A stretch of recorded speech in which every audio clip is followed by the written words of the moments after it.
টাও আমাদের দেশে আমার মনে হয় জরিপ দিলে 100 জন মুসল্লির মধ্যে 99 জন মুসল্লির মধ্যে এই সমস্যাটা দেখা যায়। কি আমার এই চোখ দিয়ে আমি দেখছি, আমার দিকে চান, আমার মুখের দিকে চান, নামাজ পড়ে এই ঠোঁটের দিকে চান,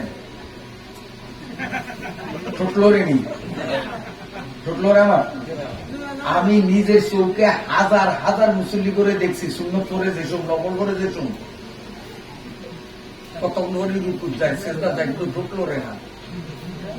ভালো করিয়ার মাসলা শোনেন।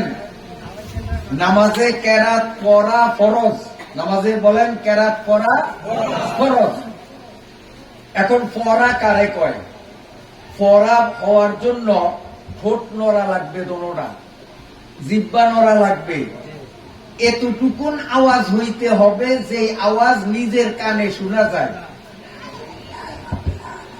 এই জিহ্বাও লড়ছে, ছোট লড়ছে, আওয়াজও হইছে, যে নিজের কানে আসে এই পরিমাণ। এইটারে কি কয়? পড়া। বুঝাইতে পারি না, এইটি আমি শেষ আর করি না, বুঝি আপনারও কষ্ট হয়। পড়া কারে কয় আবার কই? পড়া কারে কয়? ঠোঁট দুইটা লড়তে হবে, জিহ্বা নড়তে হবে, কমপক্ষে এতটুকুন আওয়াজ হইতে হবে যে আর কেউ না শুনলেও আমারটা আমি আমার কানে শুনি। এইটারে কি কয়? পড়া। আর এইটা যদি না হয় তো সেটাকে পড়া বলে না, সেটাকে বলে কল্পনা।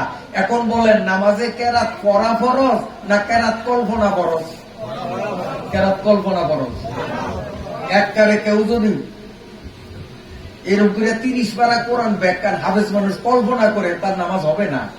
আর কেউ যদি কল্পনা না, জিহ্বাও নাড়ছে, ঠোঁটও নাড়ছে, তারপরে আওয়াজও করছে, একবারে ইন্না তাইনা, কোরআন শরীফের সবচেয়ে ছোট্ট সূরা ইন্না তাইনা কাল কাউসার ফাসাল্লি লিরাব্বিকা ওয়ানহার ইন্না শানিয়াকা হুয়াল আবতার, এবারে নামাজ হইছে, কারণ কেরাত পড়া হইছে। ঠিক আছে? এইবার আমার মা বোনদের উদ্দেশ্যে বলি, এই প্রসঙ্গে আপনারা শোনেন, এটা পুরুষগো লাগবে না, কইতাম নিও, যেহেতু মহিলা মাদ্রাসা, অবশ্যই ভিতরে অনেক মহিলারা আসছে, কইতাম। আমার মা বোনরা ভালো করিয়া শোনেন। মনে করেন আপনি বাচ্চাদেরকে কোরআন শরীফ পড়ান, যেমন এই মাদ্রাসার অনেক শিক্ষিকা আছে, অথবা গ্রামে অনেক মহিলারা আছে যারা গ্রামের বাচ্চাদেরকে কোরআন পড়ায়, আছেন আপনাদের দেশে। তারা একটু ভালো করিয়া শোনেন, মহিলাদের প্রতি মাসে একটা বিশেষ ব্যায়াম আছে যেটা পুরুষের নাই। আমি ইঙ্গিতে বললাম, বুঝিয়ে নিয়েন। এই পিরিয়ড যতদিন চলে ততদিন মহিলারা অপবিত্র, তারা নামাজ পড়তে পারবে না, কোরআন শরীফ পড়তে পারবে না। কথা বুঝছেন? নামাজও পড়তে পারবে না, কোরআন শরীফও পড়তে পারবে না, ধরতেও পারবে না। এখন মহিলার 10 দিন চলে পিরিয়ড, এই 10 দিন যদি মক্তবের পড়া বন্ধ রাখে তো ফুলাইন যাইবা আউলিয়া, সমস্যা না? তাহলে এদিক দিয়েও অসমস্যা। আবার যদি উনি পড়ায় পোলাপাইনদেরকে ধরিয়াই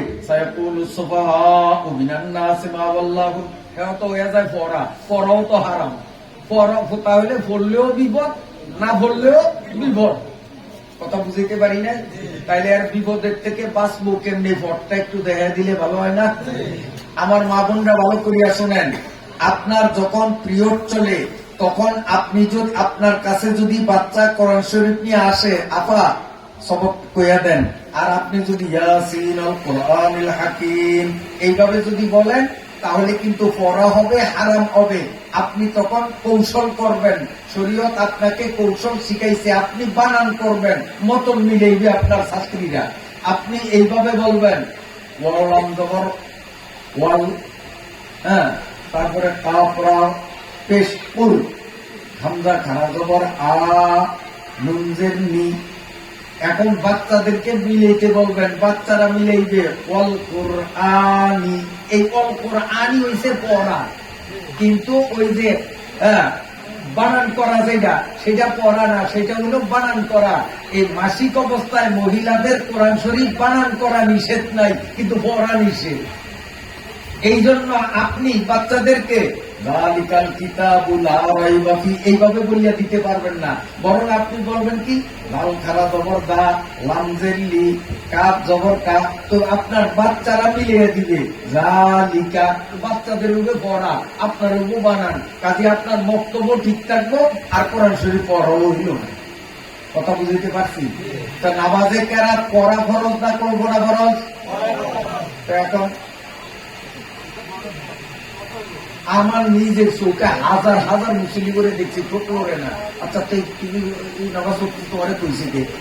হ্যাঁ বইয়ার মসজিদে ফিরে ভালো হইতো, কেউ তাও কামায়াব হইতো। তুমি নামাজ পড়ছো, ভূতের কাকার দিচ্ছ, নামাজ তো হয় নাই। তাই নামাজ পড়তে হইলে কি ঠোঁট নড়া লাগবে, জিব্বা নড়া লাগবে, আওয়াজ হইতে হবে যাতে নিজের কান পর্যন্ত পৌঁছায়। আপনারা অনেক কষ্ট দিয়ে গেছি, বদ্ধ দিলে তো মরিয়া যাবেন। বেজা নিছেন বাজে করে আল্লাহ 11:30 বাজে থাকলে আরো কইতাম, ও মরণ গ্রন্থ কইলেও ঘুরাইল না। আপনার শিকার ইচ্ছা আসেনি, শিকার ইচ্ছা আছে।